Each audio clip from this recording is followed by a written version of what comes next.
Good afternoon, everyone, and welcome to the Rails Board meeting at the Rockford Public Library. I am Renee Leyva, President of the Rails Board. I hereby call this meeting to order on Friday, April 25th, 2025 at 12:59. Do apologize. 1 o'clock now. Okay, good. Yeah. Woo, we follow that order. Emily, could you please call roll? Sure. Monica Caldecott, Here. Jean Carroll, Jennifer Cutshall. Here. Gwen Gregory, Here. Diane Hollister, Here. Jen Hovanek, Amanda Kowalski, Renee Leyva, Here. Julie Millivek, Here. Emily Porter, Here. Carolyn Sennett, Here. Alex Fancina, Here. Karen Voidick, Here. Catherine Yanikowski, Here. and we have a quorum. All right, thank you so much, Emily. Before we go to the next of the recognition of guest announcements, I would like to thank the Rockford Public Library, its staff, and the library director, Lynn Stainbrook, for hosting our network lunch and meeting today. We were also fortunate to get a tour of the newly renovated buildings. Thank you so much for your hospitality and congratulations on a beautiful building. Now, let's start with the recognition of guests and announcements. Let's start here in Rockford with guests. Monica Harris, Rails. Sharon Swanson, Rails. Mark Hatch, Rails. Joe Philippek, Rails. Sam Daly, Rails. Mary Hudspeth, Rails. Richard Green, Rails. Ryan Hubbard, Rails. Megan Go, Talcott Free Library. Dave Boston, Rails. Katie Huff, Rails. Vinaya Crampol, Rails. Stacy Palmisano, Rails. Layla Heath, Rails. Ann Slaughter, Rails. Anna Bean, Rails. Beautiful. Sorry, Megan gave me a funny face. Rails. It's okay. We appreciate it. Emily, could you please read the names of the guests attending via Zoom? Sure. Myself, Rails, and we also have Greg McCormick from the Illinois State Library and Jessica Silva from Rails. Hey. And then did we receive any public comments through email or via Zoom? We did not. And do we have any other public comments at this time before we proceed? Don't you have to do the Burr Ridge people? Yes. Sure. What? No, it's Thank just, you. sorry. Who's Emily, can you please, for the individuals at the Burr Ridge location? Mary Kate Murray, Rails. Introduce yourself, please. Thank you. Thanks. Laura Nemeth, Rails. That's it. No public comments. Really appreciate that. Thank you, Karen, for mentioning that. Let's move on to the consent agenda, which consists of 5.1, the adoption of the agenda, 5.2, the Rails Board minutes of March 28th, 2025, and 5.3, approval of the disbursements March 2025. Does anyone wish to move any of the items from the consent agenda to the regular agenda for further discussion?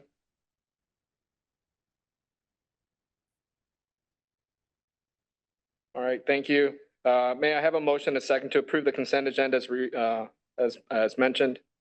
So moved, Karen. Second, Julie. Thank you, Karen and Julie. Emily, can you please call roll?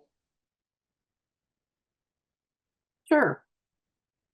Jennifer Cutshall, Aye. Gwen Gregory, Yes. Diane Hollister, Yes. Amanda Kowalski, Julie Millivek, Yes. Emily Porter, Yes. Carolyn Sennett, Yes. Alex Fancina, Yes. Karen Voidick, Yes. Catherine Yanikowski, Yes. Monica Caldecott, Yes. and Renee Leyva. Yes. All right, thank you, Emily. Next, we have Sharon Swanson with the financial report. Hello, Sharon. Hello, everyone. So I'll start off March 1st. General unassigned cash and investment balance. It was approximately 28.5 million as of the end of the month. This would fund approximately 24.1 months of budgeted fiscal year 2025 operations, so a little over 2 years. The general fund revenues through March were a little over 16.4 million, and these were 1.4 million below budget, primarily due to, as I've mentioned in prior months, the EBSCO group purchase. Because of EBSCO being selected as the vendor for the statewide database program. We did have the receipt of the federal portion of our area per capita grant as well in February, which is contributing to this above budget revenue. We did have also above budget investment income, and this revenue is expected to remain well above budget for this fiscal year. The overall trajectory of the economy is a little uncertain right now with the recent tariffs and additional potential tariffs that are now temporarily paused after producing a very dramatic effect on both the stock and the bond markets. So what I can say is the Federal Reserve is taking a very conservative approach with interest rates.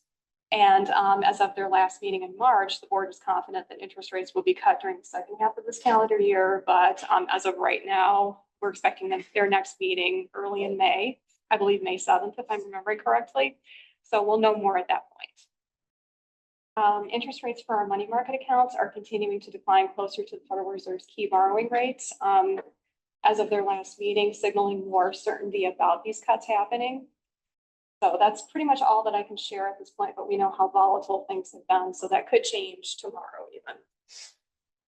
We have been in contact with PMA this week regarding 2 of the 4 2-year CDs that we had requested to be purchased. 2 of those 4 CDs had not been purchased by PMA. They were quoted at 4.18% interest in February, but since market circumstances have changed, as I just mentioned, since that point, the CDs that we were able to purchase this week in lieu of those 2 CDs are going to be earning 3.95 and 3.9%. So not too much of a drop, but if we were looking 2 weeks ago when the stock and bond markets were very volatile, it would probably have been less than that. So just wanted to let you all know about that. Rails was awarded a total of $213,625 of unbudgeted special grant funding to support the ongoing development and enhancement of L2 and the World Language Cataloging Service programs. And through March, we have recorded approximately $130,700 in revenues and expenditures for these grant-supported programs. And we did have an open RSA position that was eliminated. This is offsetting that above budget revenue. So because that position was eliminated, it lowers the amount that RSA will be reimbursing to Rails for our support service costs. Moving on to expenditures, Rails' general fund expenditures through March were a little over $11.6 million. This is approximately $1.8 million below budget, primarily due to the EBSCO repurchase, which is offset with revenues above, completely offset 100%. It's just a pass-through expense. We did also have below budget contractual service expenditures. This is mostly due to having received no applications for the first round of the catalog membership grants for libraries to join LSAPs. Now, during the second round, we did receive all of the applications that we had anticipated for the year, which is great news. The request total just over $114,000 of the total of $140,000 that we had budgeted. So it's great news. People are moving forward with those projects. And we should be expending those very, very soon before the end of the fiscal year. And Rails has awarded nearly $99,000 of the total $100,000 that we had budgeted for the My Library Is grants for libraries. But the timing of the award payments will vary from the application window that we had based our budget on. So those expenditures will be showing up before the end of the fiscal year as well. We continue to have favorable gas prices, which affects contractual services as well as our own fuel expenditures in our vehicle expenditures category. Fuel prices must reach $3.80 per gallon prior to Rails being charged for fuel usage by our delivery outsourcing vendor. And those prices only reached that point in July and August of this fiscal year. And after gas prices have been consistently below that. And funny for the budget, I was just looking at this yesterday. Currently, we're at $2.66 per gallon, which is extremely favorable to the $4.25 that we budgeted back when we had finalized everything. We do normally have a week's delay in receiving and paying invoices from our delivery outsourcing vendor as well. So this contributes to the current below budget status that we're in that account. We did have those favorable gas prices for vehicle expenditures, and we also, as I've mentioned so many times prior, we replaced so much of our fleet. Our repairs and maintenance are less than we had anticipated. Thank goodness we've been able to replace over half of our delivery service fleet. We did also have below budget travel expenditures. These are mostly due to timing differences, staff having scheduling conflicts with planned conferences and plans changing during the year, the cancellation of the planned joint systems board meeting for the year, and also less than anticipated travel for the July board orientations. We also have below budget professional services expenditures, and this is just timing differences for budgeted and actual consulting projects that we had planned for the year. And we did have below budget personnel expenditures, and these were just normal recruitment delays, as well as some open delivery positions that were vacant at different points during the fiscal year. Due to the new sorting operation at Bolingbrook, Rails will continue to have increased buildings and ground expenditures for the lease of the additional space and the related increased facility expenditures. We had not incorporated that into our budget at that point because we did not have that Suite D space that was available to us at that point at our current landlord. That opportunity had not opened up yet. We also had to purchase several items for that new operation, including tables, sorting racks, hand dollies, other equipment. And this is reflected in the delivery supplies account, which is also going to remain above budget from what we had planned. Rails made the final payment in March of $29,672 for the Coal Valley Kitchenette and Conference Room renovation. So the avocado green is now officially gone.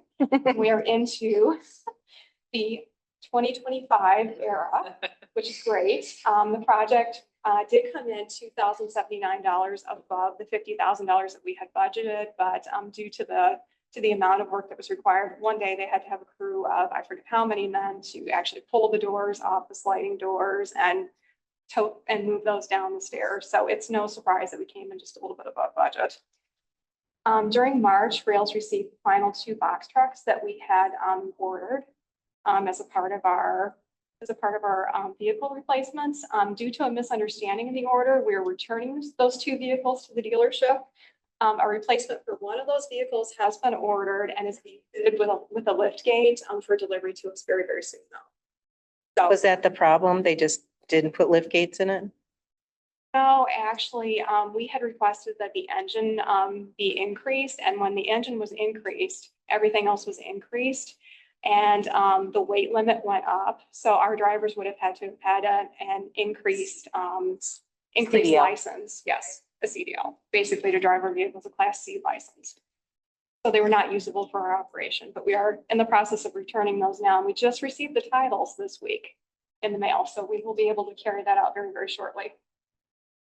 So I did want to mention, we have had some increased fraud attempts and impersonation attempts. And they're becoming increasingly hard to detect because these fraudsters are using AI to make these more believable. Rails Finance is focusing on tightening and expanding our procedures to verify changes in vendor remittance information. So just wanted to let you all know that those are increasing and we're becoming much more smart about how these things appear.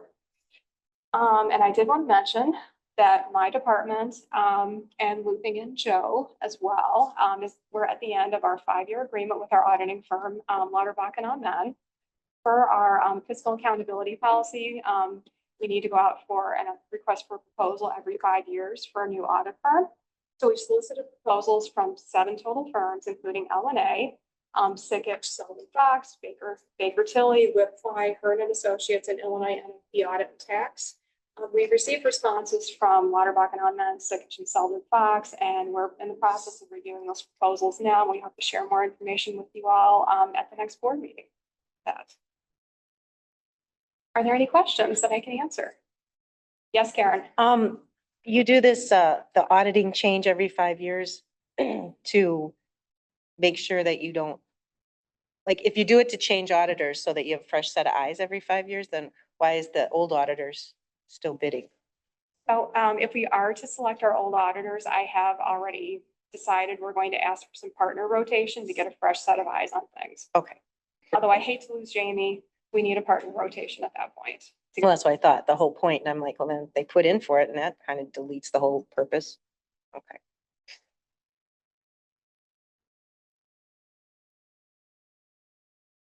All right, thank you so much, Sharon, for sharing that. We're gonna move on to reports. I don't per se had a report, I just had, I'm just gonna read something off in regards to a town hall I attended. ILA VP Carolyn Ciesla and myself were tasked to reach out to our congressman for advocacy purposes, and we reached out to others. Swan President Jennifer Cottrell and myself attended District 1 Congressman Jonathan L. Jackson's town hall meeting this past Wednesday. It was informative. He was on waiver and support for DII, and his strong stance against the current administration's decision to cancel already approved funding for designated services left me feeling hopeful that we have representation on our side that cares for lifelong learning. The best part is I had enough time, which I think she timed it to like 90 seconds, but I had enough time to invite him to tour Rails and see for himself how our library system helps provide meaningful and vital resources to libraries, which all are mostly located in his district. And he said yes. So at this moment, Rails is working with his team, coordinating a possible visit to one of our most busiest delivery facilities located in Bolingbrook. Lastly, I gave his aide a copy of the info sheets regarding the importance of IMLS funding. So thanks again to the Rails marketing team for taking the time producing these advocacy materials for our members. It came in handy, Dan. Good job. Just very excited to just really to see the congressman visit and look at the work that we're doing and we've accomplished. And that 90-second conversation will hopefully lead to an hour plus conversation later on. And hopefully they get to see with his eyes and hopefully share that information, or if anything else comes up, he can talk to his own colleagues in regards to like, no, I actually went.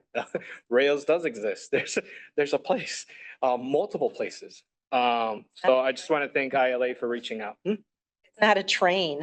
No, it's not. Don't wear your shirt to Jewel Osco, because I remember being questioned. Oh, you work for a train company? I'm like, no, it's to do with the library. It's okay. I just want my pancakes. It could be a longer conversation. Anyway, just grateful for ILA for reaching out, and just looking forward to seeing what comes about. All right, your packet includes the committee reports. Does anyone have any questions or comments regarding their contents? All right, everyone's excited.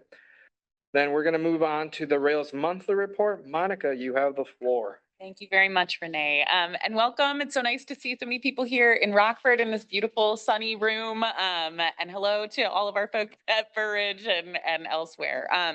So in your packet in the Rails report, I did try to give updates that were up to the time that we sent this to you last week, all about IMLS. You know, there's been a lot of things since last month. I definitely continue to encourage you as you are monitoring this situation to look at the IMLS Advocacy Pulse page that's available from the front page of Rails. We're trying to update any new information that we have, as well as links to articles and other materials there. In terms of efforts on the Rails side, we wanted to make sure of some of the things that you were aware of, including something that Renee just mentioned, which are the 2 pieces that are available on that IMLS Pulse page. Those were done in partnership with our own marketing and communications team here at Rails, also with the Illinois Heartland Library System. So they work together on those documents. One is really focused for trustees. So any of you who would like to be able to share this with other trustees at your library, or you want to share it elsewhere, it's a really nice opportunity to be able to share with trustees what IMLS funding does in Illinois and why it's important.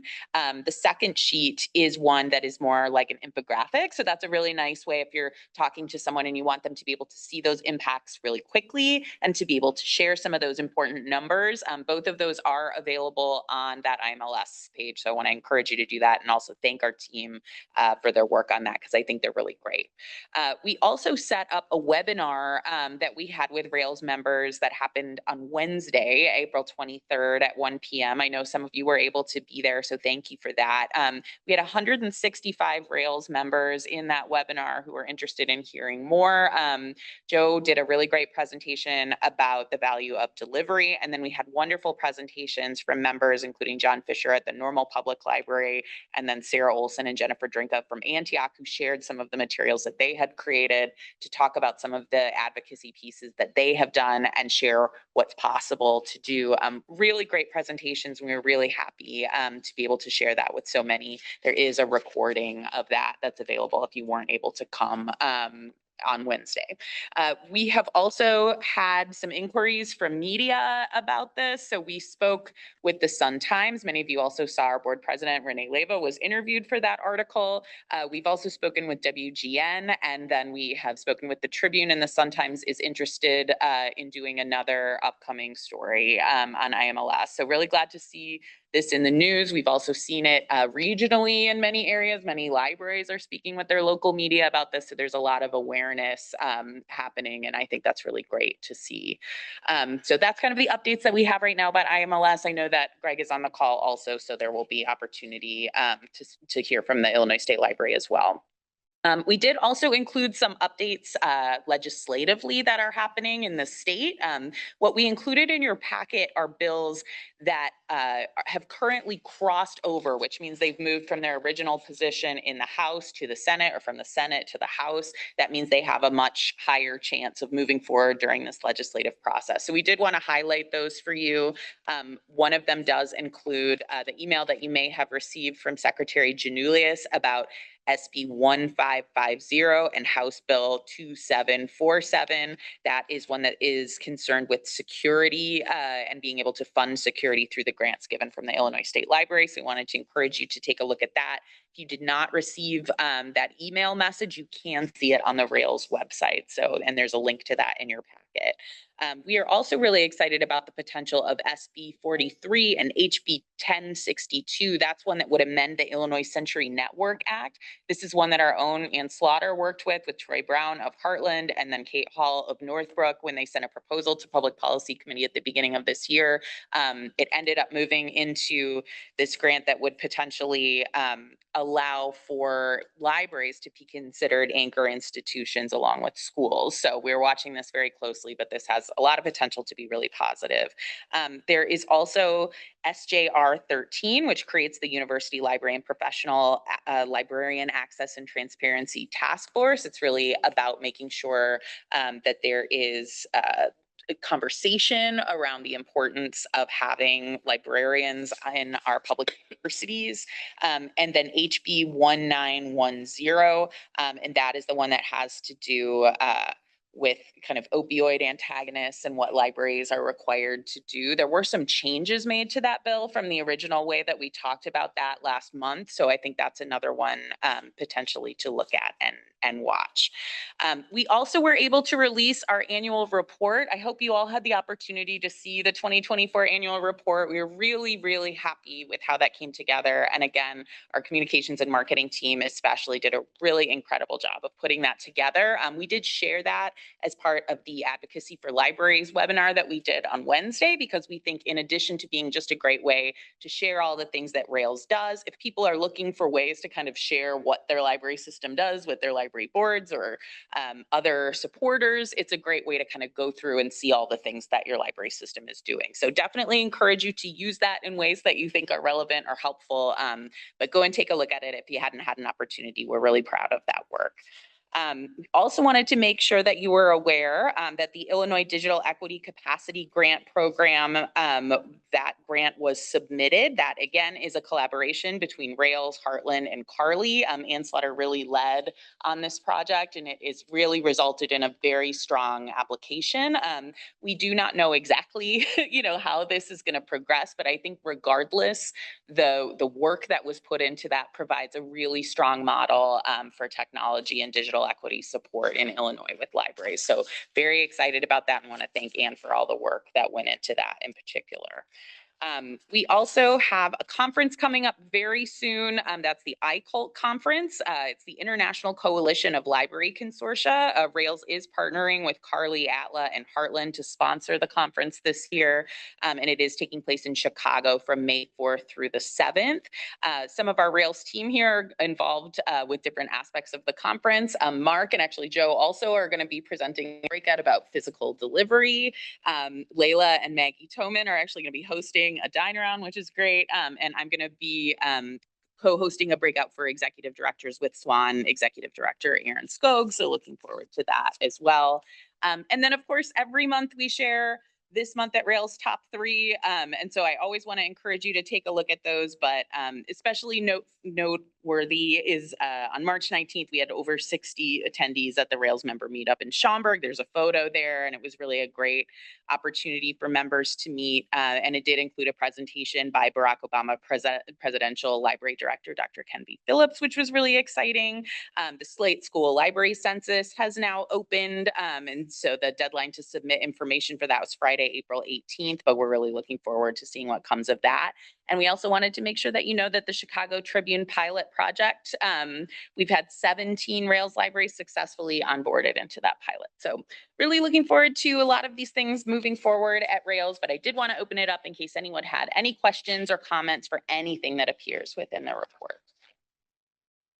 I would like to thank Rails for leadership in helping school libraries gather the data that we need to advocate for ourselves. The Slate census is just really comprehensive, and I think without Rails as a hub for that data, I just don't think that it ever would have come about. We would have all been sitting in our little school silos, having no idea what was going on, not understanding and seeing, wider trends. So truly appreciate Rails for that.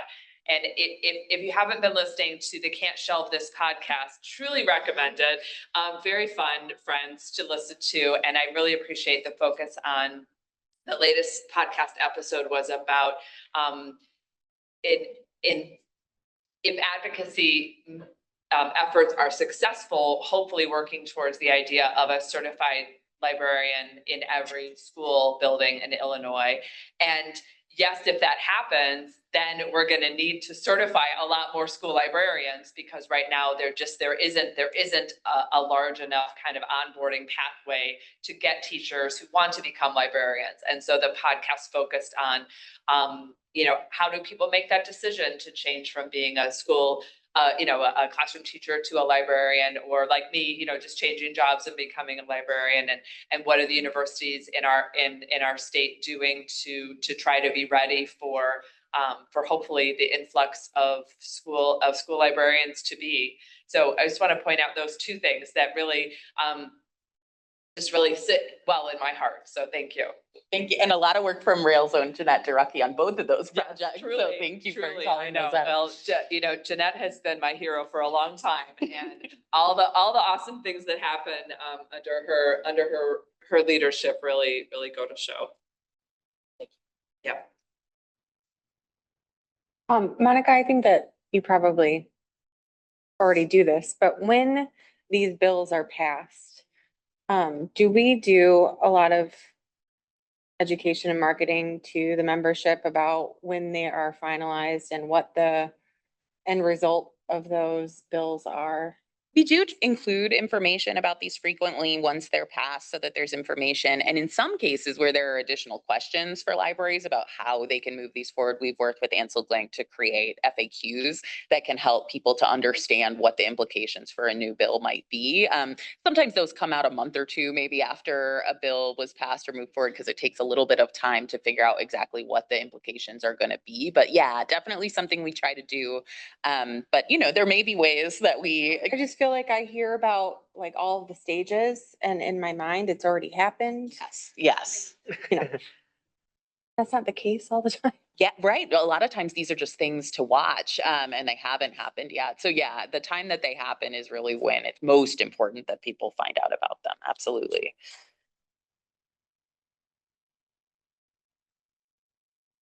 All right, thanks, Monica. There are no further questions or comments. Let's move on to Anna Bain with an update on eRead Illinois. Hello. Thank you for having me. I've included a PDF in the board packet. If you've been on the board before for a while, you've seen it before. If not, I'm going to give a quick overview of eRead Illinois and some of the other e-content services that Rails provides, and just a quick update on what's going on with those services. So if you're not familiar, eRead Illinois is a popular materials e-content collection, so ebooks and audiobooks. It is hosted on Baker and Taylor's Boundless platform, and it is managed by Rails. It is an opt-in program. It is open to all library types, so that includes Rails academic libraries, special libraries, school libraries, and public libraries, as well as Heartland libraries that are not a part of the Share Catalog Consortium. So it covers libraries across the entire state. And then libraries are welcome to join regardless of their automation setup. They can be standalone libraries, libraries and consortiums. They can even be non-automated. eRead Illinois will work for them. So I've included the FY25 participation by library type on the handout. You can see the majority of our membership comes from public and school libraries. Those are the biggest chunks. There is an annual fee that libraries pay to be a part of eRead Illinois, and I'm going to say this at least once, maybe many times. 100% of that fee goes towards purchasing content for the shared collection. So everything the library pays into eRead Illinois goes directly to content. With our fee structure, we have made an effort to ensure that eRead Illinois is affordable to our member libraries while remaining equitable to all library types. And we also want to make sure that we are able to address member needs and sustain the health of the collection. So I will note that our annual renewal period is going on right now. So the renewal period runs from March through the end of June up to the end of the fiscal year. And this is when each library has to opt into membership for next year, for next fiscal year. So as of today, we've got, I'll give you an update of the number of libraries that have renewed. We've got 26 academic libraries that have renewed, 101 public libraries, 426 school libraries, and 3 special libraries. And I will note that does not include the RSA consortium yet. They usually renew as a complete consortium. And once we get their renewal, we're going to be about 85% to 100% renewal. So we're almost there. We're getting there. And I want to mention the renewal period specifically because it is a really, really important time of year for eRead Illinois for the program, because it's one of the only times that we get to interact with every single one of our member libraries in some way. It is a great opportunity to connect with those libraries, to answer questions, have discussions about eRead, and get feedback, which we try to act on if we can, if and when we can. And in that spirit, we did something else new this year that I want to mention. If you are an eRead Illinois member library, you saw this happen. We refreshed our eRead Illinois marketing materials, and we sent a packet of those materials to every single member library. So each eRead member library got a poster, some handouts, explainers for staff, and some stickers, some very, very fun stickers. I have to give kudos to Nicole Zimmerman on the communications team and Karen Goyer on the admin team for making that happen. It was, I think, logistically a larger endeavor than we thought, but they did it. It was, and they made it look easy. So kudos to them. And then just some other things I want to note about the collection. There are almost 80,000 items in that shared collection. So if you were to total up the cost of all those items, it would literally be millions of dollars worth of library e-content. And it is something that we are able to offer member libraries at a fraction of that cost. So for example, if you were a public library and your e-read fee worked out to $3,500 a year, if the library were to take that $3,500 to try and build their own ebook collection, that would get them less than 90 ebooks. And instead, for that same fee, they get access to 80,000 ebooks and audiobooks. So we think it's a pretty good deal for our member libraries. So the focus of that collection is on popular content. I've mentioned we buy ebooks and audiobooks. We purchase titles on a weekly basis, and we purchase both new items and additional copies of popular titles. And the reason for that is that, like many content collections, the vast majority of the items in this collection are available on a one book, one user basis. So if an item is checked out and somebody wants that item, they do have to wait for it, wait until it's available to check out. We do try to keep our holds ratio really low so that no one's waiting too long for a title. For e-read, we try to keep it to 5-to-1 for ebooks, so no more than 5 people waiting for a copy of a title at a time. And for audiobooks, that ratio is closer to 8-to-1. And then also we encourage and happily accept suggestions from member libraries. So if you are an e-read member and you're not seeing something you want in the collection, let us know. We will try and purchase it. And then also I want to mention that school libraries can scope the collection. They can scope the shared collection to their audience. So again, we purchase content for the collection with all audiences and all users in mind, but schools can take that shared collection and they can limit what students can access based on the audience level assigned to the book. They can do it based on subject headings, author, and or title. So it really ensures that the collection is appropriate to school-aged users.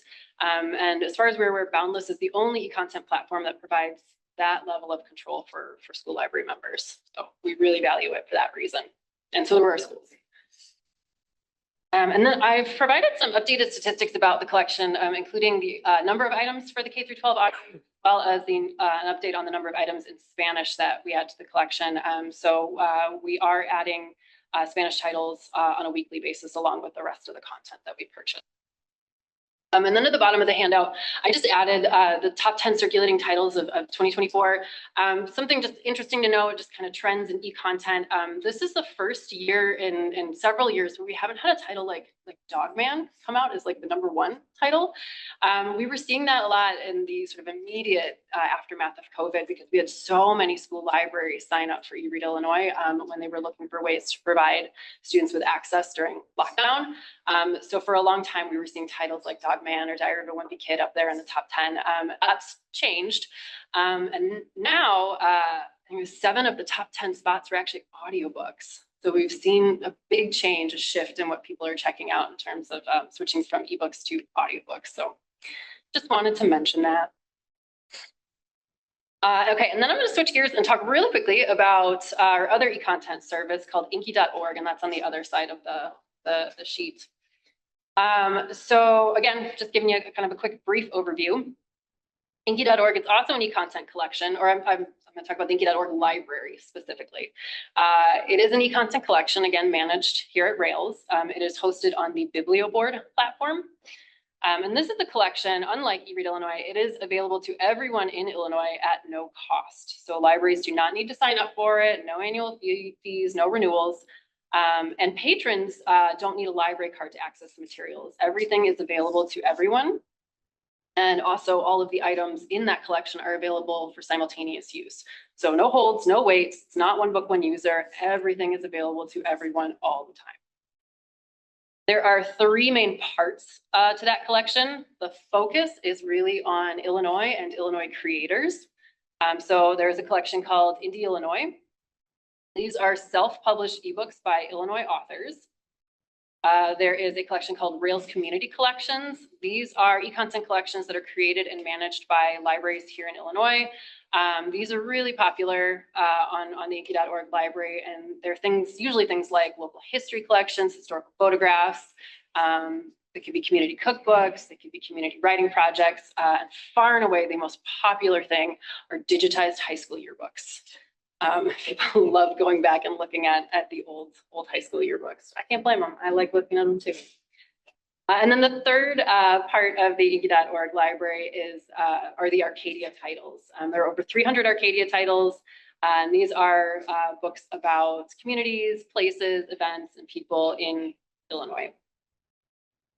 And then there is Inky.org. So that's the Inky.org library that's available on the BiblioBoard platform. And then there is the companion website, Inky.org, which is a website where you are going to find a suite of self-publishing tools and resources, including something called Pressbooks, which is online software that writers can use to take the things that they've written and convert them into ebook files. And so if you have aspiring authors, say, I want to take my book and submit it or self-publish it, they can use Pressbooks to convert a Word document or any kind of document into an ebook file that they can then distribute.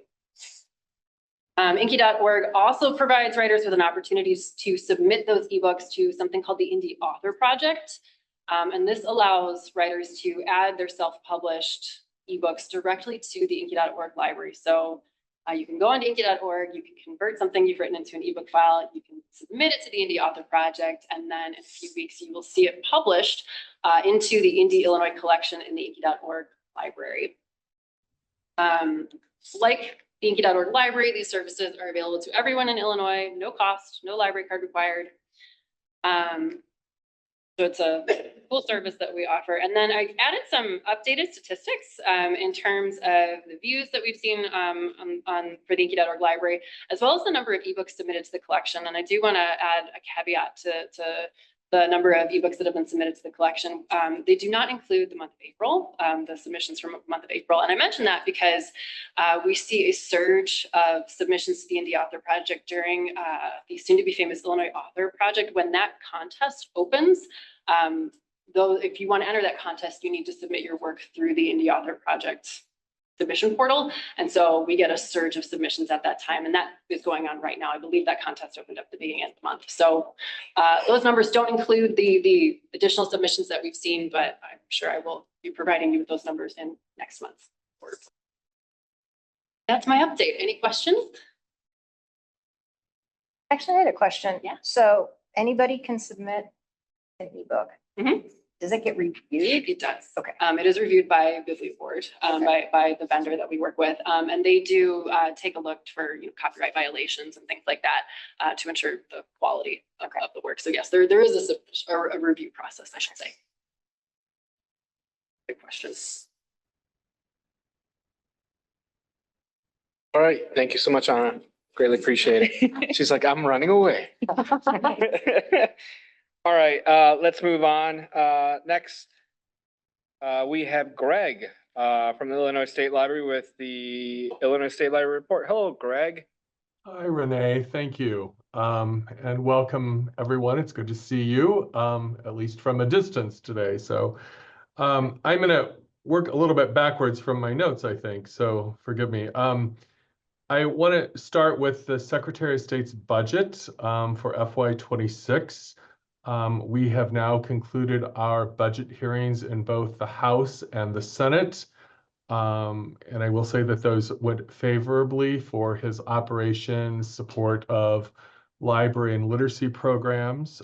There is some anticipated increased funding for libraries and literacy from state appropriations to support the increased equalization funding that was approved by the General Assembly last year, and then also an increase in literacy funding. And those requests were made well before what has occurred now at the federal level. So please keep that in mind on why that focus may be. But that is all very good news with continued support of funding levels for all other library programs as we have in FY25. Yet to be completely resolved is the situation with IMLS. I will share that Illinois, along with 47 of the states, did receive partial awards on Wednesday. It is not the complete allotment that we expect yet for and hopefully working toward for the FY25 grants to states program that will be spent in FY26. But it is a step forward. And it was included in your packet in the update that Monica provided regarding the lawsuit that Illinois is a part of. It was in court last Friday. As of yet, we have not been advised that the judge has made any ruling on that proceeding that did occurred. So we are waiting. We are beginning to move forward, and that leads me to the library system funding for next year. Yet this afternoon, Rails, Heartland, and Chicago should have the final application documents from our office for the FY26 funding. I know that Rails has begun work on that. You're going to discuss preliminary budget even later in this meeting. So those are the big points of where we are at the state right now. And certainly more to come as we learn and follow what is occurring at IMLS. We have some questions which we must respond to, and also some additional certifications for this allotment this year. So anyway, that's all I have for you today. Greg, I just had a quick question. Sure. You stated that 50% of the funds were received or partial funding. Was that partial funding already designated or allocated for anything specific, or is that the state library's duties? That's just the 50% of the greater allocation. So. Okay. So it's not designated to anything specifically, but it will be going to something to Correct. do with library in regard. Correct. Okay.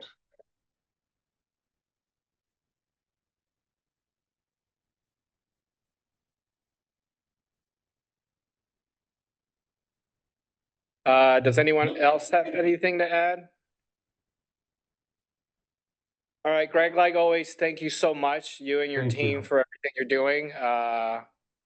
We do see the amount of work you're putting in, so I greatly appreciate it. Thank you.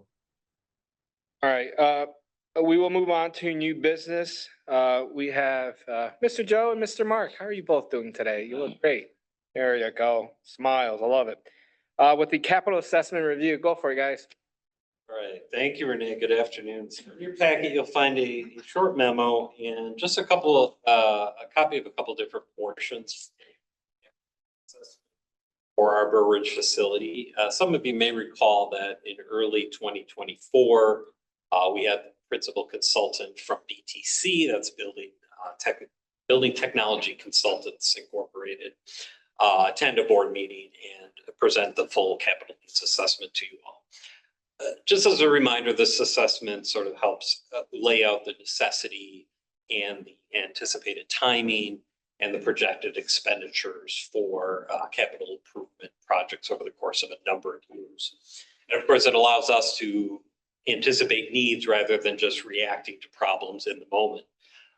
And of course, from a budgeting perspective, also gives us a roadmap to secure the funds we need in place gradually, as opposed to all at once. So both using the assessment as well as our own internal evaluations based on anticipated facility use, both for our own staff and for our members, all of this gives us the information that we need to prioritize projects both now and in future years. And of course, all of this understanding, and many of you will know that building components do not always follow the timelines that we expect, and there will always be some measure of the unexpected, like when you're in a board meeting, you hear a crashing sound coming from.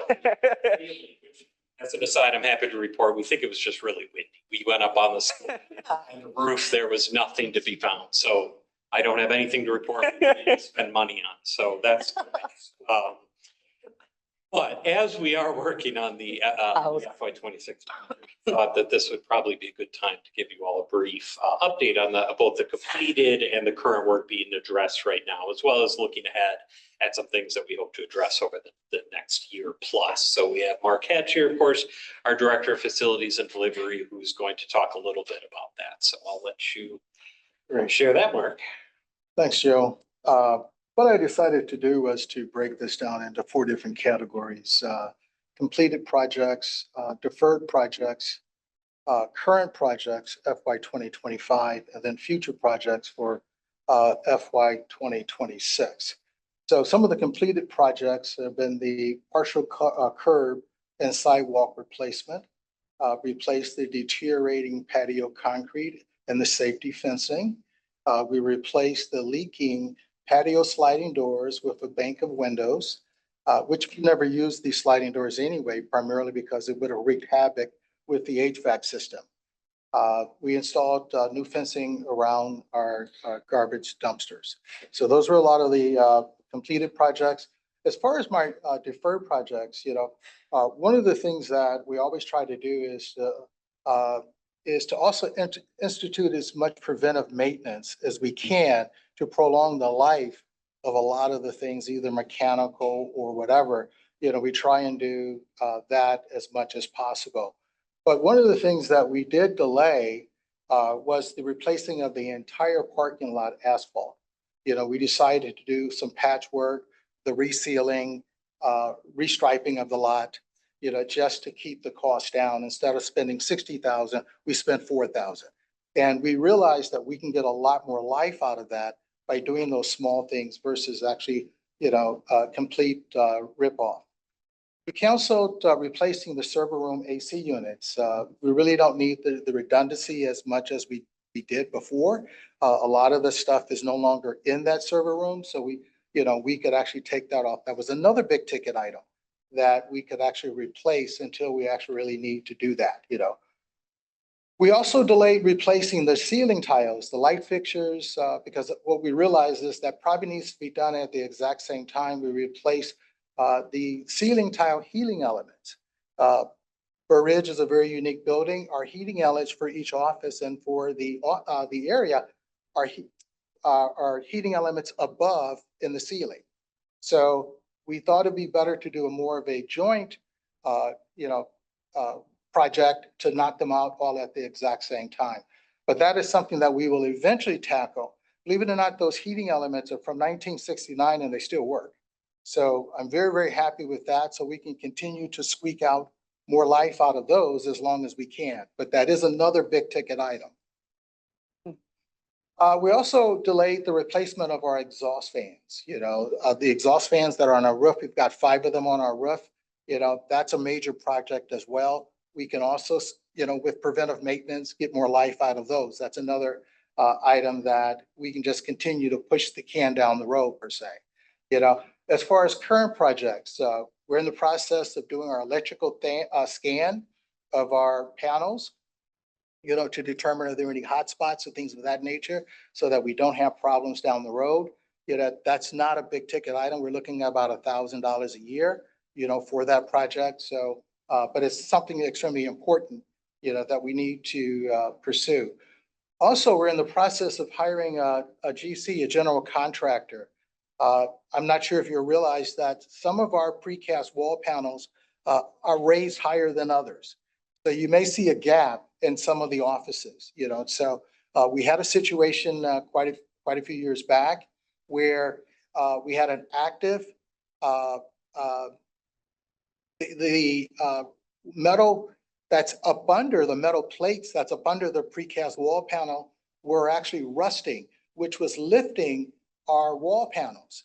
We had a major project where they actually had to dig out all of the mortar and things of that nature, replace some of the rusted panels, metal plates and things of that nature. However, the problem that we still have is you still have that gap. We still have that gap, where in some offices is negatively impacting those windows. And these are original windows to the building too, as well. So we're looking at trying to figure out what can be done. Should we actually leave as is, or should we see if we can have somebody either lower those or raise the other ones to where everything is the same height within the offices? So that's a project, and that's a big ticket item as well. But it's something that we really need to focus on, because if the active rising starts again, then I'm going to be breaking windows again left and right, you know, so I don't want to continue to break windows. So if we can figure out what is our next step with that, you know, I think that's a good project to also investigate. We're also, like I mentioned earlier, you know, I think we need to investigate as much preventative, you know, measures that we can institute as possible. Yeah, and that's one of the things that I want to do with our chillers. You know, our chillers are extremely expensive. You know, that's a major $285,000 project. So if I can squeak another year or two out of that, you know, I think that's great. You know, we have a great preventive maintenance program in place now, you know, so we're going to continue to work with that organization to try and squeak more life out of those. But they are projected to be replaced. And that is from the BTC report. You know, a lot of these things are the recommendations from that report. And then also, like I mentioned a second ago, replacing the windows primarily due to their age and the problems related to the unleveled precast wall panels. You know, and then also another project that's near and dear to my heart is increasing, you know, or actually switching out the manual locks in a lot of our hubs. 2 of our hubs already have the electronic locks where you use the key fob. You know, I want to institute that across the other service centers. It's a great product to have because of the fact that here for me to control access. I can do all type of great things with that, you know, system. I can know who's going in and out and things of that nature. So from a security standpoint, it makes a lot of sense, you know, to where we have something in place like that. So going electronically, you know, is definitely something to consider as well. And then as far as future projects, you know, I didn't want to put too much stuff in there because the future projects are those things that are really, really expensive. Yeah, and that's what we're talking about for FY 2026. Yeah, and that is replacing the water chillers if we have to, only if we have to, because that's, like I said, $285,000 what that's projected, you know, to cost. And then also replacing the ceiling tiles, the VAV boxes, the heating elements and the light fixtures, which a lot of that stuff is original to the building, you know, but like I said, we've been blessed so far where we still have the ability to use those items, you know, so that's our goal, is to continue just trying to extend the life of as many of the mechanical areas and things of that nature as we can to reduce costs, you know, and only do things when we have to, you know, so that's my quick report. I promise to be, you know, quick, you know, so if I can answer any questions or anything like that. Yes, Karen. The report that was at BTC or whatever, are you using that to help you decide what you're going to kind of keep on going and squeak out? Because like, say the walls, you know, that are raising, all the windows just start cracking and you have an emergency situation, it's more. So what are you using to decide what can wait? Like I'm big on if it's not broken, don't fix it. But we had like the oldest furnace in our house forever. And my husband was like, we have to fix this. And I thought it was a stupid waste of money, but it isn't, because if it goes out in the middle of winter, then you're paying double, you know? So what are you using to help you with that? Well, Is that what you're using their report to help you? as a guide, Oh, you know, yeah. primarily from a budgeting standpoint. I know you're guessing, but I'm just Yes, saying. exactly. But from a budgeting standpoint, we're definitely utilizing the report, because what was great about the report is, you know, if we didn't do it today, they also extended it out multiple years. Right, I saw that. Expected increases. You know, and so we're using that as a guide, but, you know, when reality kicks in, we do have to act, you know. Because I mean, the parking lot having a hole, drive around it. Do you know what I mean? Right, exactly. The building, all the windows breaking out, then that's bad.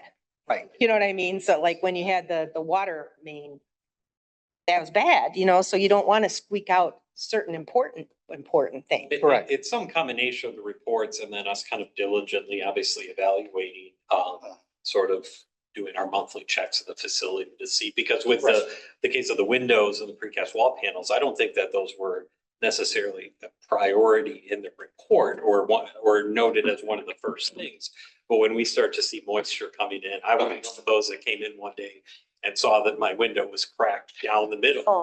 You know, again, unexpected. And happening here. We're seeing problems in other offices. Right. And sometimes you can get a better price doing it instead of one at a time, you know, do the whole. Exactly, yeah. Right. Okay. Have we had to make any decisions due to tariffs at this point? Has anything kind of adjusted in terms of what you were intending when, due to the tariffs, or is everything, did that affect your plan at all? I don't think it has yet. We haven't looked at it or- from that perspective yet, because when the report was done, those were projections anyway. You know, and then once we actually go out and have a contractor come in, then we're gonna get the real figure. You know, because they have to investigate, you know, what they're, once they determine this is what is going to, you know, what needs to be done, then we'll figure out what the cost, then we can go back and look and see, you know, what was projected versus actual. Then at that point, you know, we can see, well, why is your cost so much higher? You know, and at that point, it probably could be because of tariffs or something like that, but we don't know yet. Yes. Mhm. And we will talk a bit about that in the budget memo that we talked about as well. Thank you, everyone. All right, thank you so much. That was very informative. Cracked windows, that sounds exciting. That metal wall. Why? Man. Wait, quick question, actually. Do we, and just remind me, because I know we get told, I think, once every year, do we own or lease the Burr Ridge? Burridge building we do own.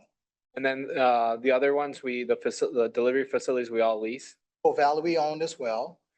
Then the Bolingbrook we lease, and then Rockford we lease. Have you thought of just the potential of what's the cost of fixing or just finding another space for the Burr Ridge? If it's a sixties location? Monica, you want? Yeah, let me cover that Oh, one. Oh, wow, well, I'm curious. Well, you know, we're talking about subject, so. I think the discussion for that will likely come a little closer to when some of the big ticket items are hitting. So things like the roof, and other options. For now, we have to have some place to have in-person work regardless. We Yeah. do have staff that work, remotely or in hybrid schedules, as well as staff that do work in person. So it's very important for us to maintain some level of physical presence for our administrative offices. But because of OMA, we also have to have a space to have our board and committee meetings that's in person. Well, and so regardless, we have to have a space is my point. So this space we own outright, but we do have to maintain it at an appropriate level in order to have something where the facilities that we have are well-maintained enough that it's part of our assets. If we ever get to the point where we feel that the building we have is no longer what we need, we could look at whether or not that balance is still the right level of balance. But at this point, renting something, no, as opposed to owning. Yeah, my primarily the reason I'm asking is, do we purchase another location that fits our mold? You mean for the other places we're For even like Burr renting? Ridge, so the Burr Ridge that we own, Mhm. if there's too many things to fix, that's costing us, especially in the next, 3 years and 8 months. There you go. You get it, you get it. I got Took me a minute, but I. And it might, I might be off a few months.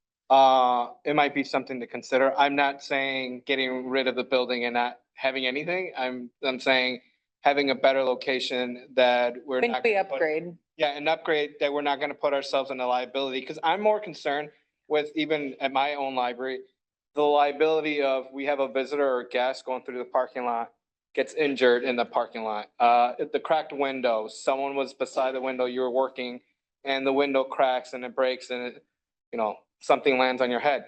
It's one of those things where I'm more concerned by liability, and if it's only going to increase, what do we do? Do we try and sell the building so that we purchase an upgrade? That's just something to consider, especially again with the cost of things of repairing, and if we're gonna be purchasing anything outside the country. At this moment, it's very unreliable, especially right now, figures that you received prior. Those figures could have already like doubled, if anything, and we just don't know. And a purchase, unfortunately, purchasing is not much cheaper. And especially in the area that we need to be in order to serve our membership. So there's just a lot of considerations. It doesn't mean these are things we shouldn't continue to talk Yeah. about as a board. And if there are things that we should be thinking about or that you'd like us to investigate in terms of cost, those are all options that we could do. But I think from my perspective, there's not like a slam dunk option No. that's different than what we have here. And that's why we wanted to do the capital assessment so that you can really look at these things and look at the costs that are coming up over the next 10 years, 15 years that we need to be considering when we're looking at our own capital asset funds and reserves and exactly where that money is going to go. This is all just part of our planning, but that doesn't mean our planning always has to be just continuing to maintain the Burridge building. Somebody like kind of paying attention when something big comes up for sale. Do you know what I mean? Like, A lot of emails, Mark and I, about that, I know. not that you're but if something perfect does come up for sale. Yeah. Then maybe you could bring it to the board and have a little conversation. Not that you're right now looking to move, but man, if the perfect thing is right there, is it? No? Not right. Nothing that I have received that's anywhere near an amount that would be. That would help. savings to us in any way. There are things that we could pay more for, certainly. Right. But- Okay, I was just wondering. So, I apologize if I, made it seem as this gloom and doom, this is a really good building we're in. Yeah. It's a great building, and the projects that we're working on are projects we would have anywhere. So it's gonna be one of those situations, so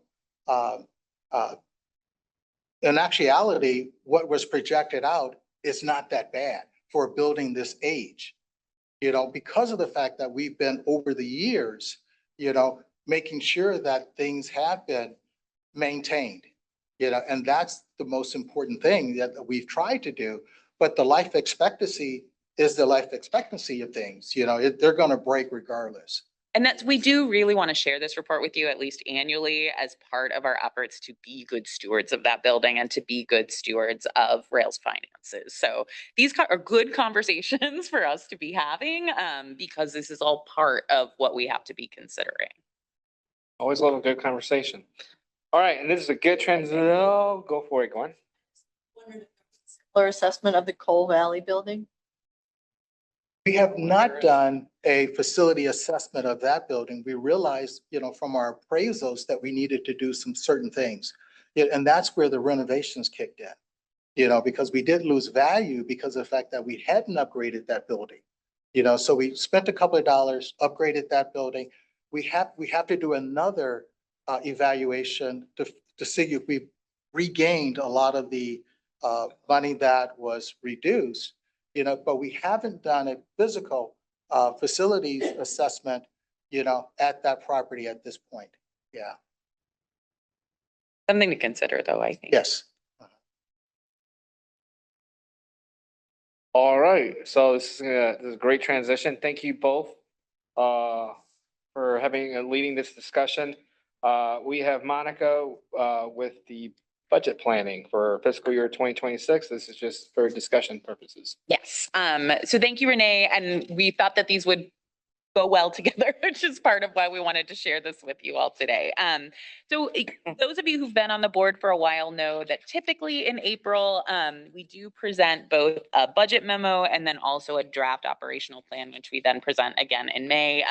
As you heard from Greg, we have not yet received the application, which is why you hadn't received that for this year, but we are working on that. So we will have something to share with you in May after we receive the application process.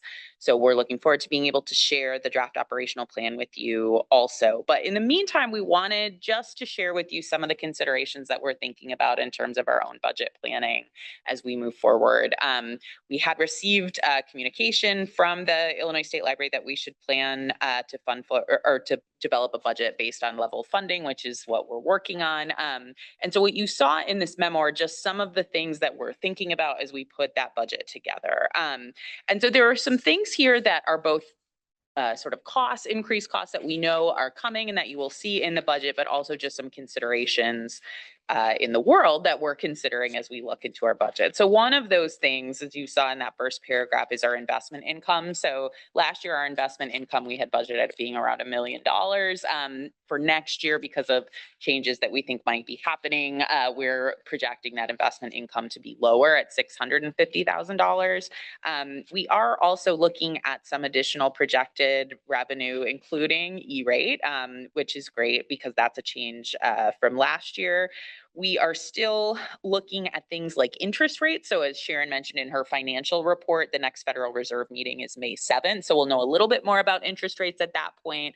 But until then, in our current budget process, we're anticipating interest income to be at 2.9%. That was the lowest of the range projections that were published in their March meeting, but some of the discussions that have happened since then lead us to believe it might be a bit higher, but we're paying attention to that as we move forward.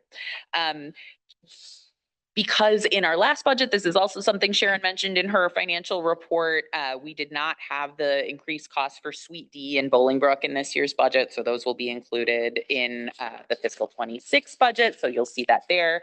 We also expect our commercial insurance costs to increase at about 10%. That's an estimate at this point, but that's equal to what we budgeted for fiscal 25. But it is an increase, so we did want to share that with you as well. We do have some of these capital assessment needs that we just discussed that we're going to be including in the property.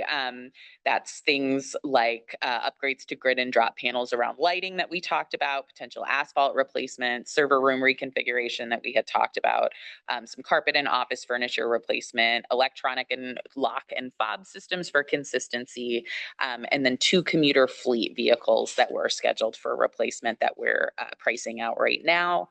We also, in some of our original kind of brainstorming discussions that we had, there are some additional infrastructure needs with delivery, like some blue bin replacement. We've got a lot of broken blue bins right now that have to be replaced, so we need to do an order of those.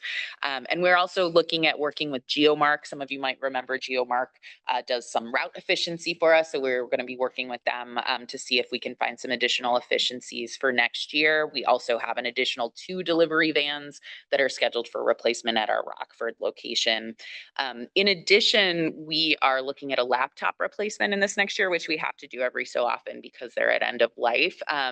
We did have quite a bit of conversation about the tariffs in relation to laptops. And even since our beginning conversations, there were some changes about whether or not consumer electronics would be included in current tariffs or not. It's very difficult to anticipate what some of these changes might be. And that's to Catherine's question about the capital assessment.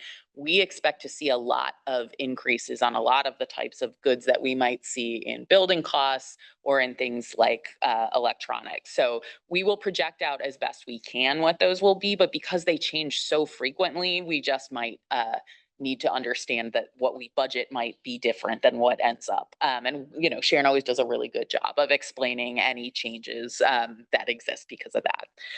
We also wanted to make you aware of the Consumer Price Index. So that's the CPI. We did look at that for Chicago, Naperville, and Elgin area. Those area prices were up 3.7% from a year ago, which is one of the highest changes that's in the nation. Those April 2025 numbers are scheduled to be released on May 13th. So we're going to be paying attention to those as well. But that is part of what we look at when we're looking at projections for wages and benefits and what we recommend for COLA increases as well. We also this year, HR Source recommended a 2.27% adjustment to all pay grades, which means kind of moving them all over to that percentage and level, which is quite a bit higher than in a normal year. And that sort of reflects sort of what we're seeing in the CPI as well. So we just want to make sure that you're aware of that. We have some kind of preliminary numbers on healthcare increases. So potentially about a 11% increase in healthcare costs for this year and projected increases of 9% for dental and 2% for vision. And then we're also looking at things like our IMRF employer rates because we expect those to change a bit as well as changes we're doing with our own hiring processes, including the implementation of background checks for all new hires and the potential to include a physical examination for any position that requires physical requirements. And that was a recommendation that was made from our workers' comp program. So those are all things you can expect to see that are sort of new this year or maybe just adjusted from previous years. And then then we are still continuing discussions with all of our individual departments about services. As we have a little bit more information from the state library about how to proceed, we'll have that included in your next discussion for this as well. So this is really meant to be sort of preliminary and opportunity for questions, discussions, other things we should be thinking about, but we wanted to present that to you today. So any questions? Yeah. I'm surprised you don't have background checks for new hires. We do now, but we haven't always. Do we It start? says you implement, it says has implemented. Okay. We have had background checks for positions that rose to the level of requiring them for certain positions, but we didn't do them for all positions all throughout our history. So that is something. Now you are. Yes. Well, as a union leader who is talking about CPI and cost of living and keeping competitive, I want to say I appreciate that Rails is the conscientious employer that recognizes that employees have those financial burdens and that squeeze as prices increase. And I really appreciate that we are getting good recommendations to help keep the employees of Rails in good financial shape themselves.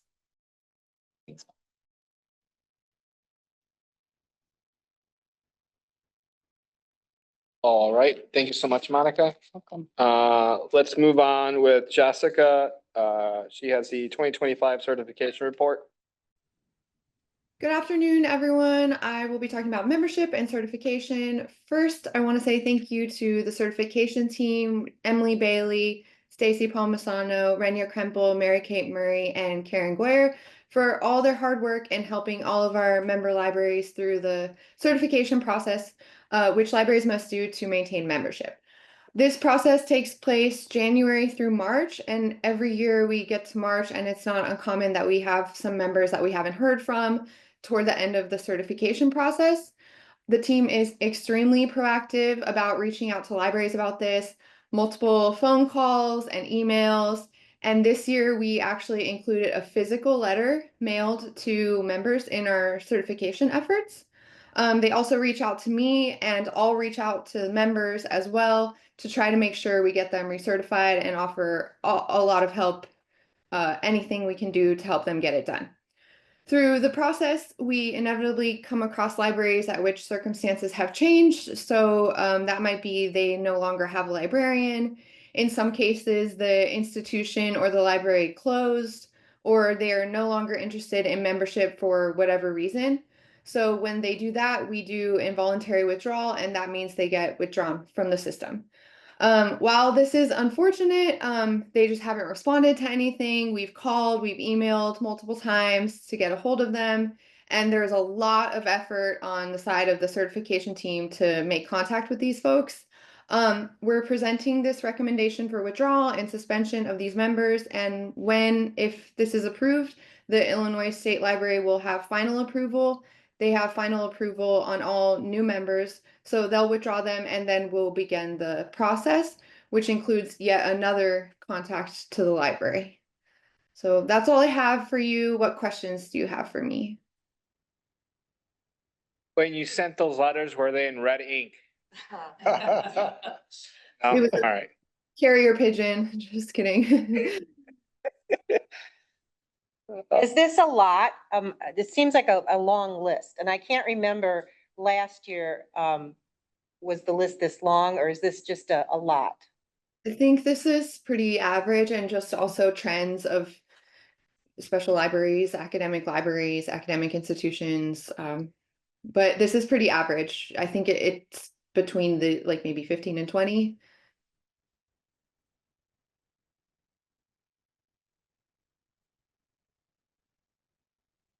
If there's no more additional questions or concerns, may I have a motion to second for the approval of the certification report, including withdrawal and suspension of members requesting final authority of the state library? Emily? Thank you, Emily. Second. Second. Thank you, Gwen. All in favor, say aye. Aye. Opposed? No. All right. The motion carries. Thank you. All right, the next part is the executive director evaluation. This is just for information purposes. My memo regarding the executive director evaluation was included in the packet. The evaluation is in a survey format. I will send a link to the survey after this meeting. Thank you, Emily. I ask that you please complete it by Thursday, May 15th. After the results are compiled, the results will be forwarded to the board. At the June meeting, the evaluation will be discussed and the board will determine any change in compensation for the executive director coincide with the changes in compensation for all the other rail staff at the start of the new fiscal year. All right, yes, okay, good. Moving on, we have the Rails Human Resources team to discuss human resources, exclamation point. Exciting. Sam, Daly, Mary, and Courtney.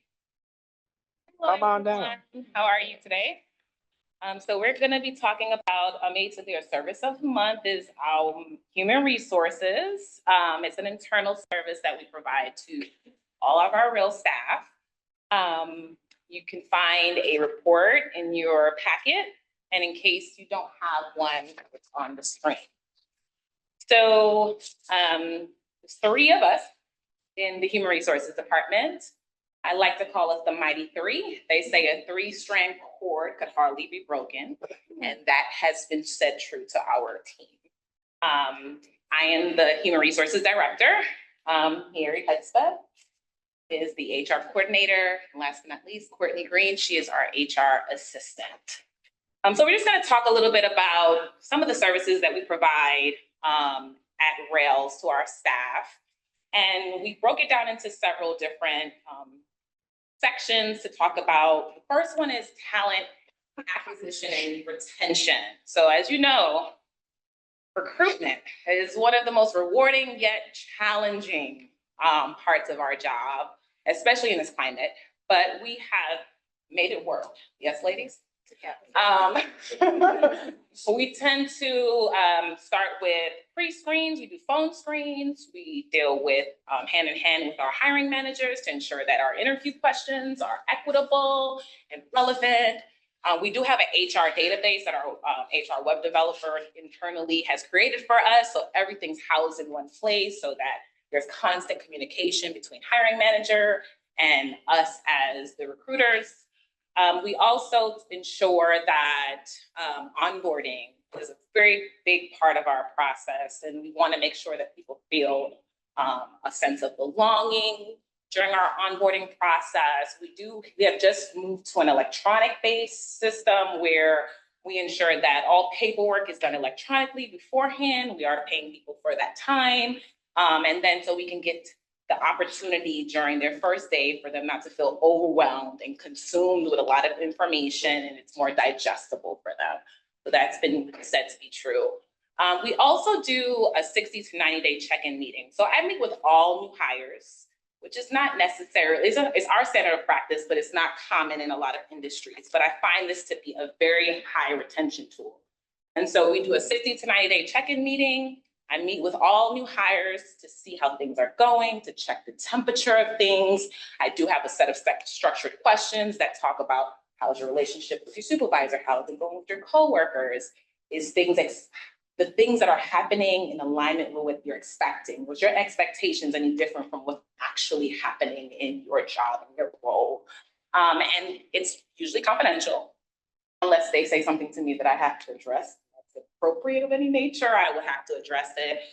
Or if they provide me any recommendations that I think would be very helpful for leadership to kind of implement organizationally, so provide that feedback. It's been a very good retention tool. People feel a sense of belonging. They feel a sense of being able to voice things of concern potentially, or just to say things are awesome, which is telling us that we're in alignment with our expectations. So it's been very helpful. And our job is really to support employees throughout their journey at Rails. Our second section is policy development and compliance. As we know, like the enforcers, right? I like to tell people we love to advocate for employees, but our job is also to protect the employer. That's one of our core functions. And so we try our best to make sure that we are like the lawyers, off-site. We're like the lawyers for Rails. We're trying to make sure that we're compliant with state laws and federal regulations. We want to ensure that we're promoting equity and fairness. And we constantly want to make sure that we're aligned with our employee handbook. And so right now, we're actually in an employee handbook process, reviewing all of the policies thoroughly, and the policy committee can speak to it. It's been a process, but it's helping us to ensure that we're aligned, that things are relevant, and that we're in compliance. So it's a very big core function of Rails. One of the other things we do is compensation and benefits. And so we do currently share payroll processing responsibility with our accounting department, ensuring that our leaves are done and administered properly. We make sure that people time, especially non-exempt, is put in properly, and that employees are approving their time, their supervisors are approving their time. And then we also do a lot of, when it comes to compensation management, we want to make sure that we're benchmarking our positions and that our positions are accurate, up to date, and speaks to the alignment of what people are actually doing. We have just recently done a benchmarking process through HR Source, who has made sure that it aligns with our market and that we are competitive, and that people are valued and are compensated appropriately, which is always important, especially when you're working for grant funds. You know, sometimes people are not always compensated the way that they need to be. We also do administration for our benefits. And so health benefits, making sure that everyone's aligned with health benefits. We also administer a lot of leaves. We have personal leaves, we have FMLA leave, we have a 6-week paid family leave. And then we also administer our IMRF benefits. We also do open enrollment every year to make sure this is the only time of the year that people have the ability to make changes to their health benefits. So we kind of manage that entire process to ensure people are making informed decisions at the time. We also manage our insurance programs, which deals with auto, which is very important, especially with the delivery department, property and workers' compensation, to ensure that people are who are injured on the job are dealt with appropriately. We also deal with performance management, equipping managers to provide ongoing feedback and coaching, which is extremely important. We are not merit-based, but we do believe that we have high performers at our job. I could say at Rails, we're very high performers, but we want to make sure that there's ongoing conversations that are happening, that things are in the performance review. It's not the first time a manager or an employee is hearing about it. And so we want to ensure that there's an ongoing conversation of understanding during that process. And then employee relations. We act as a bridge between employees and management.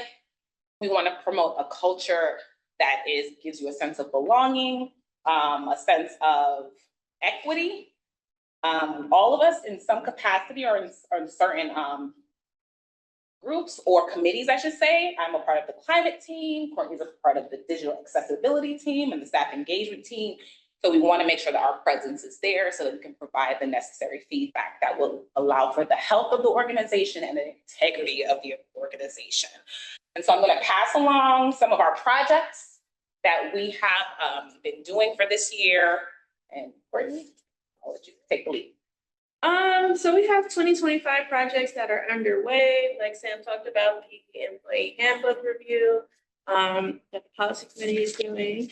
We also have an I-9 and personnel file audit that we're hoping to get done here soon. Yeah.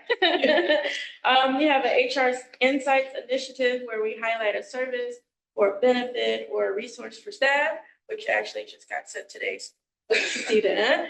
And then we're in the process of creating a visual onboarding presentation and creating a new performance management internal database platform with IT as well. And I'll hand it over to Mary. And I get to talk about all of our benefits. I like this because when we're interviewing, this topic comes up and we inform everybody who interviews for every job what benefits are. And people are, have come from a background where this is nowhere present in their background. It's an impressive thing. So we have a generous PTO package. We have an excellent benefit package. 3 weeks vacation, 40 hours of PLAW, which is personal time, 12 sick days a year, and thanks to y'all, 10 paid holidays a year. We have a hybrid work environment for administrative staff. That means that every department works out what that looks like for their department in terms of how often they're in the office and how often they're not in the office. Paid family leave, as Sam mentioned, it's up to 6 weeks of paid time off for your own personal health condition or that of a family member or birth of a child, that type of thing. We have some incentive programs, 10 years of service. We have an enormous amount of people who are part of this 10 years of service. For every 5-year on top of that, there's an annual bonus that's paid out. We have, there's at least 10 people or about 10 or 12 people who are getting the minimum 10-year bonus and are up to like 20 years.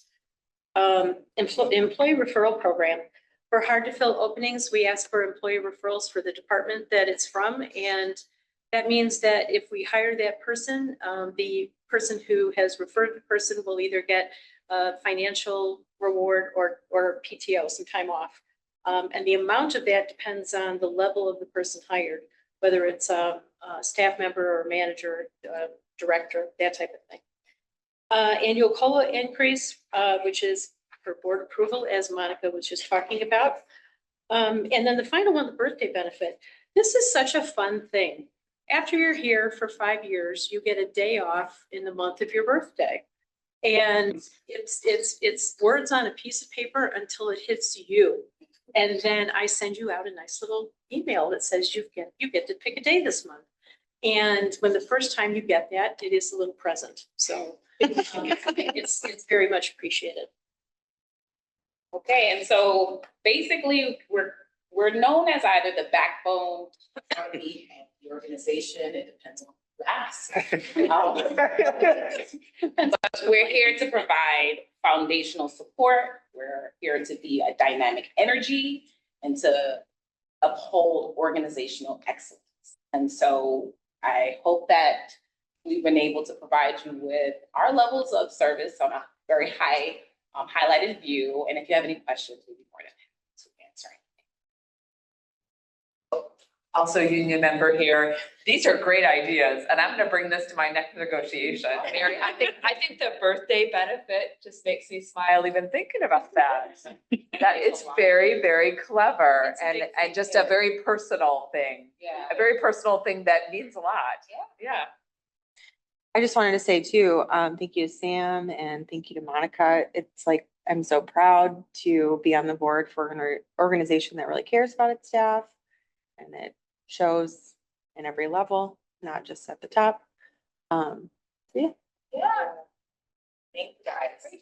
Before you step away, I just want you all to know, so I come from a library world where there's a certain level of things that you are doing in human resources, but Rails is a very unique environment because we have both a professional staff and then we also have our staff who are out there delivering materials every single day from many different locations across 27,000 square miles where you have to be doing a lot of hiring and onboarding and safety training and all of these other things. So we have a staff that has to be able to incorporate both into all of our policies, our trainings, our experiences, our review processes. And so they really have to be able to look at the staff in a really different way than I was familiar with coming here at Rails. And it's been a big learning experience for me. And I think they do a really amazing job of making sure that they're meeting the needs of all of our different types of staff and employees. So it's a huge challenge that I think they do very, very well. Thank you. As the chair of the policy committee for the last 2 years, we've been working on reviewing the employee handbook, and Sam and the HR staff have done a great job of going back and forth with us on all the different policies and discussing them and, you know, why we do certain things, why we don't. Just keeping up with all that has been really amazing. So hopefully we'll finish it in. Yeah. Little by little. Getting there. Thank you. Thank you. That was a really nice presentation. I never expect that from HR. You usually get the bad news. So, all right, the next, next we have board member reports. This is my favorite part. This is the opportunity for board members to share what is happening in their libraries. Please, not all at once. Hey, Karen. We finally did the ribbon cutting for the parking lot from hell. And it's, well, it's not, it rains in the basement of the library now when it rains outside because of something they put in. But you can park in the lot and it's lovely. We have a bucket underneath that part that's raining. But anyway, we'll fix that hopefully. But it was really nice, and thank you to Monica for coming. And I got to use the big scissors. It was really fun. So I'm just glad it's done. I'm happy to announce that the applications for Directors University for 2025 are now open. Thank you to the Illinois State Library who gave us the go-ahead to keep DU going this year, regardless of the IMLS funding situation. So thank you to Greg McCormick and his staff for underwriting that program.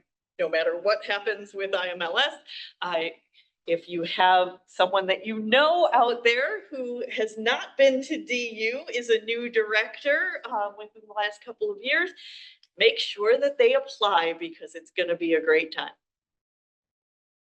As a DU graduate, yes. Yeah. Most definitely. It's a lot of fun. I know every library has to deal with unexpected closures, but I have, every year I expect this closure. So Friday, May 2nd is the last day my school library is open for the school year. And it's challenging. They use our space for advanced placement testing all throughout the month of May. And I wish all of our students good luck, but it's challenging to have, you know, I'll borrow Sam's term, like the heart of our school. I hope other people feel that way, but it's hard to have it closed. Closed for readers and closed for classes and closed for just students who need that space. So we're throwing a big book checkout party on Friday, and we hope to break all circulation records. We let the students check out up to 10 books for May and the whole summer due the first day of school. So I hope everyone leaves with a big bag. As a trustee at my library and also as a Rails board member, it's very helpful for me at both positions to have you guys as a resource. And I wanted to say thanks to Joe and Julie for providing me with foundation rules and regulations because it really, really helped. And I just want you to know our problem went away. He stepped down. Oh, So I love to hear that. yes. in February. I Well, wasn't Diane here is in March, so scary. I would have shown. Our library was host to a documentary for social service agencies in the Bloomington area and we don't call them homeless. We were urged to say the unhoused, but it was fabulous. It just really opened my eyes and let me know that I've been living in a bubble. I had no idea. I've had some of our patrons approach me and say, what does the library think about the unhoused that you can see from the back window? And I said, we never discuss it. I never paid attention to it until this documentary came out. And we saw the documentary for the first time in February. And it was called Frozen and Forgotten in McLean County, Bloomington Normal. And it was like, Where can you watch experience it? of being, pardon? Where could you watch that? Well, now you can watch it on YouTube, WTVP. It's Frozen and Forgotten in Bloomington Normal. And it was just so edifying for me. I mean, I was in tears. I had no clue whatsoever. And then we had an open discussion and then we could ask questions. Well, one of the questions that I never received an answer to was, what happens to the children And I guess that's the youth services librarian in me, but I never really got a straight answer. But the thing is, I talked to our library director about this and she said, you know, she didn't notice the unhoused that were out our back window, but they've been moved by the city, shoved them off into another corner. And I felt, you know, so badly. But Jeannie said, evidently there are two sides to every story, to the unhoused and the plight that they're going through to locate employment. And it was just really good. So, and then working at the museum as I do in McLean County, I think it's good also from a historic perspective to have an accountability of what it was like during this time, because it seems to be a problem for so many markets. And so I just wanted to note, any of your communities, libraries or museums, document what happened during these winters where people are outside. I mean, I can't even walk my dog around the block, but I'm freezing. And I can't even imagine. And then they're giving them these butane heaters. And I'm like, well, that is a fire hazard too. It's very dangerous. So I wondered if other communities, libraries, you know, were documenting this or hosting, gathering together the social service agencies in your area.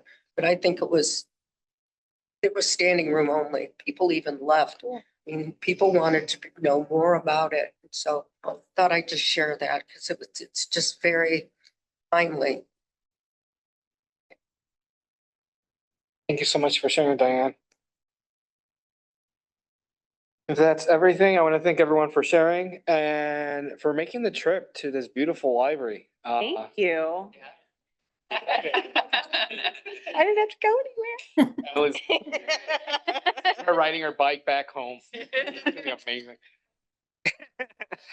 The next Rails board meeting is Friday, May 23, 2025. Due to the Memorial Day weekend, the meeting will start at 10 o'clock in the morning. My assumption is Emily's probably gonna send us an email every week that we find.